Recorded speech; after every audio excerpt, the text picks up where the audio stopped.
காங்கிரஸ் உள்ளிட்ட எதிர்க்கட்சிகள் இந்த முறை ஆட்சியை பிடிக்க தீவிர முயற்சிகள் இறங்கியுள்ள நிலையில் எப்படியாவது ஆட்சியை தக்க வைக்க தேர்தலை சந்திக்காமலேயே வெற்றி பெறும் டெக்னிக்கை ஒரு பக்கம் தீவிரப்படுத்தியுள்ளது பாஜக அரசு.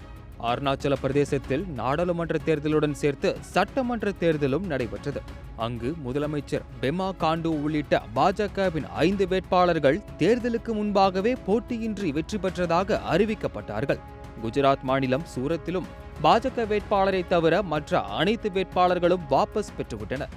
8 வேட்பாளர்கள் வேட்புமனுவை வாபஸ் வாங்க காங்கிரஸ் மற்றும் அதன் மாற்று வேட்பாளர்களின் மனுக்களில் கையெழுத்து போட்டவர்களோ நான் அவன் இல்லை என்ற பாணியில் தாங்கள் கையெழுத்தே போடவில்லை என சுழன்று கொண்டனர்.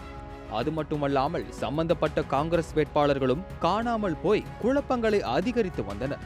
குஜராத்தின் காந்திநகர், மத்திய பிரதேசத்தின் இந்தூர் தொகுதிகளிலும் இதே போன்ற சம்பவங்கள் அரங்கேறின. இந்த நிலையில் நோட்டா இருக்கும்போது எப்படி தேர்தல் நடக்காமல் வேட்பாளரை வெற்றி பெற்றதாக அறிவிக்க முடியும் என கேள்வி எழுப்பி பாஜகவினரை பதபதைக்க செய்துள்ளார் எழுத்தாளரும் தன்னம்பிக்கை பேச்சாளருமான ஷிவ் கேரா. உச்சநீதிமன்றத்தில் அவர் தாக்கல் செய்துள்ள பொதுநல மனுவில் 2013ஆம் ஆண்டு உச்சநீதிமன்ற தீர்ப்பின்படி யாருக்கும் வாக்களிக்க விரும்பாத வாக்காளர்கள் தாங்கள் வாக்களிக்கும் உரிமையை செயல்படுத்த அறிமுகப்படுத்தப்பட்டதுதான் நோட்டா. குறிப்பாக மகாராஷ்டிரா மற்றும் ஹரியானா போன்ற சில மாநிலங்களின் மாநில தேர்தல் உள்ளாட்சி ஆணையங்கள் நோட்டாவை ஒரு வேட்பாளராக ஏற்பதுடன் நோட்டா அதிக வாக்குகள் பெறும் பட்சத்தில் மறு தேர்தல் நடத்தப்படும் என்ற நடைமுறையையும் பின்பற்றி வருகின்றன. இந்நிலையில் நாடு முழுவதும் இந்த விதிகளை நடைமுறைப்படுத்த வேண்டும் என ஷிவ் கேரா வலியுறுத்தியுள்ளார். மேலும் நோட்டாவை விட குறைவான வாக்குகள் பெற்ற வேட்பாளரை வெற்றி பெற்றவராக அறிவிப்பது நோட்டாவின் நோக்கத்தையே சிதைத்து தேர்தலை அர்த்தமற்றதாக மாற்றுவதாக கருத்து தெரிவித்துள்ளார்.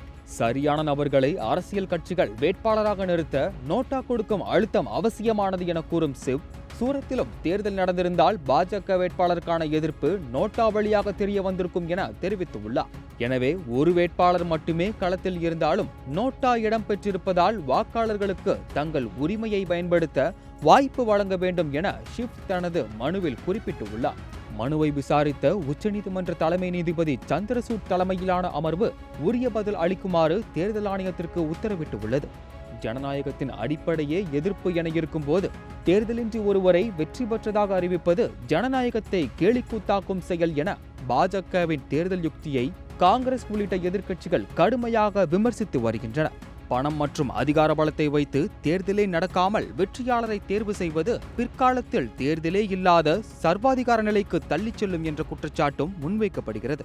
பொதுவாக தேர்தல் விவகாரங்களில் உச்சநீதிமன்றம் தலையிடாத நடைமுறையை பின்பற்றி வருகிறது. என்றாலும் இது போன்ற சூழலில் நியாயமான அணுகுமுறையை சட்டத்தின்படி அடிப்படையில் நிலைநாட்ட வேண்டும் என்பதே சமூக ஆர்வலர்களின் எதிர்பார்ப்பாக உள்ளது.